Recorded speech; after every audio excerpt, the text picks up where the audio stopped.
Verificar o funcionamento eficaz, regular da urna de votação. E para comentar o segundo turno das eleições, eu recebo aqui no estúdio o ministro do Tribunal Superior Eleitoral, TSE, Henrique Neves. Ministro, muito obrigado pela participação conosco, pela presença. Eu que agradeço. Queria que você explicasse primeiro, fizesse uma avaliação da Justiça Eleitoral em torno das eleições de 2014. As eleições, graças a Deus, foram bem tranquilas no aspecto operacional da Justiça Eleitoral. Nós tivemos poucos incidentes alguns até pitorescos, mas nada que fugisse da normalidade, nada que nós não estivéssemos já preparados para solucionar. Eleições tranquilas no geral. Graças a Deus. Agora, a apuração, a gente pode falar que saiu um tempo recorde? Ou a Justiça vem se aprimorando a cada ano? Não, nós temos a apuração, na realidade, ela é instantânea. A cada urna, às 5 horas da tarde, quando ela é encerrada a votação, a urna já apura e já diz o resultado. O que nós temos é a transmissão desses dados para que se totalize. Em eleições municipais, eleições de uma cidade muito pequena, em princípio, os candidatos podem até saber o resultado antes da Justiça Eleitoral, porque basta ele somar os boletins de urna e ele já vai saber quem ganhou. Na eleição presidencial, nós temos que fazer isso em todo o país. E aí nós temos uma rede própria de transmissão de dados por fibra ótica e utilizamos também satélite. Agora, o que superou a expectativa do Tribunal Superior Eleitoral e o que pode ser melhorado para o próximo pleito? Um aperfeiçoamento, eu acho que pode sempre ocorrer e a missão da Justiça Eleitoral é buscar esse aperfeiçoamento. Um exemplo, a biometria, nós tivemos alguns problemas no primeiro turno, que foram em grande parte solucionados no segundo turno. Nós vamos implantar agora mais urnas eletrônicas com biometria, novo cadastramento em outros locais que ainda não obtiveram a biometria, começa agora a partir de novembro, dezembro, e o ano que vem nós já temos esse novo cadastramento também. Mas vai ser devagarzinho, né? A gente pode falar que nas próximas eleições todo o país já vai estar com a urna com biometria, não? Não sei, porque aí também tem a questão de orçamento, né? Isso tudo tem um custo. A esperança é em 2018 conseguir chegar a 100% do eleitorado, mas isso não é só querer, nós temos que ter os meios para poder chegar lá. Devagarzinho, né? Agora, ministro, menos urnas deram problema também agora no segundo turno, Graças a Deus. Os problemas que ocorrem, eles servem como balizadores para que nós tenhamos soluções para as eleições seguintes. Então, o que ocorreu no primeiro turno, com algum problema, e nós conseguimos identificar a causa, nós já conseguimos minimizar essa causa para o segundo turno. E aí conseguimos diminuir, esperamos que em 2016 diminua e sempre até não ter nada. Ok, ministro. Agora a gente vai fazer uma pequena pausa na entrevista com o ministro Henrique Neves, do TSE. Ele permanece aqui no estúdio enquanto você acompanha uma reportagem sobre os crimes eleitorais. Na eleição deste ano, o TSE registrou mais de 1.000 ocorrências consideradas como crimes eleitorais. Teve de tudo: urna incendiada, tecla com cola e mesária com uma urna eletrônica em casa. O eleitor pode ser preso ou pagar multa, de acordo com o crime praticado. Subornar eleitores com brindes, refeições e transporte no dia das eleições, ou se manifestar a favor de um candidato dentro da sessão eleitoral, até mesmo violar ou sujar a urna eletrônica. Pela lei eleitoral, são considerados crimes. A pessoa que praticar algum desses atos pode ser presa ou pagar multa. Corrupção, inscrição fraudulenta, difamação e injúria. São vários os tipos de delitos que se caracterizam como crimes eleitorais.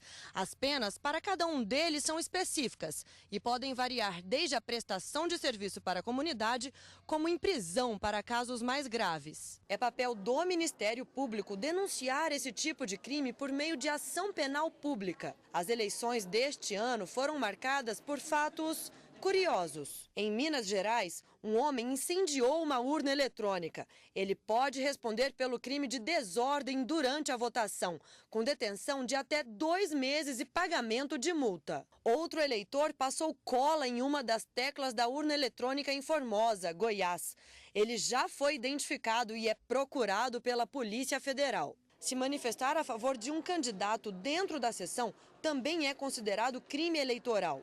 O infrator pode pegar até 2 anos de prisão. Esse foi o risco que um mesário correu por ter tietado o candidato Aécio Neves na hora de votar. O ministro Henrique Neves, do TSE, continua aqui no estúdio para comentar esses casos que vimos agora na reportagem. Teve de tudo, né, ministro? Teve. Selfie, urna queimada. Eu acho que as pessoas não levam tão a sério assim, que é crime eleitoral e que podem ser presas por isso, né? Quando você tenta danificar ou destrói uma urna, a pena pode ir de 2 a 6 anos.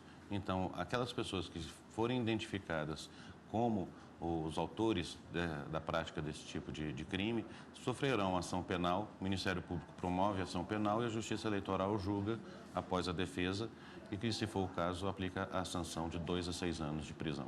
Agora, em geral, o que pode ser considerado como crime eleitoral? Selfie, por exemplo?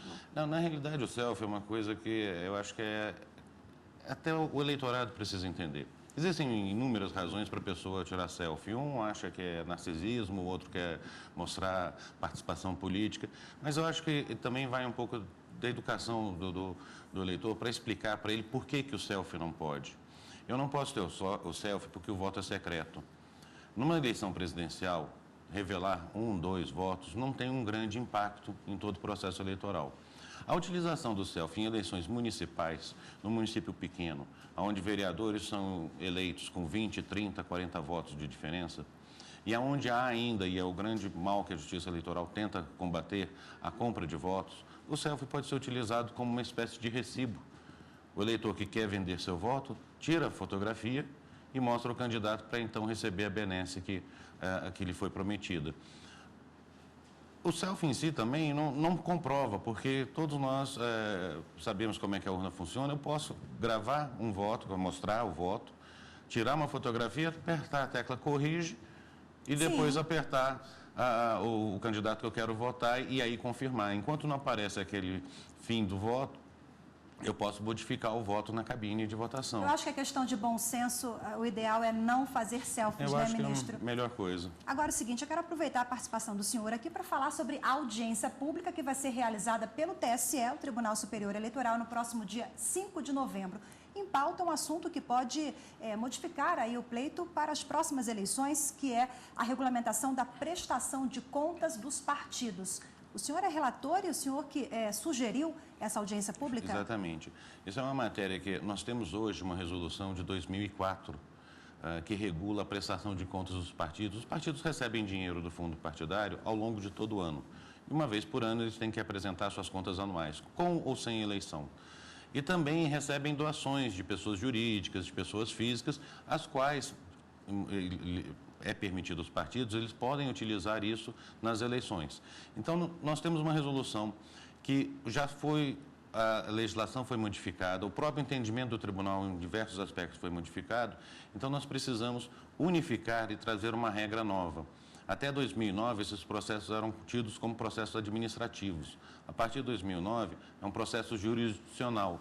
Só que nós precisamos regular esse processo para que todo o dinheiro que entre num partido político e seja utilizado pelo partido político tenha a fonte identificada e tenha o gasto também demonstrado. Agora, é interessante que a sociedade vai ser ouvida também com partidos políticos. É uma audiência pública para ouvir todos os personagens envolvidos. Todos os personagens. Eu, como relator, eu pedi os convites a todos os membros do Judiciário, lógico, mas também a todos os presidentes do Congresso, o Congresso Nacional, Câmara de Deputados, Senado Federal e todos os presidentes dos partidos políticos, convidando inclusive os órgãos para que eles convidem os órgãos estaduais e municipais, Conselho Federal de Contabilidade, OAB.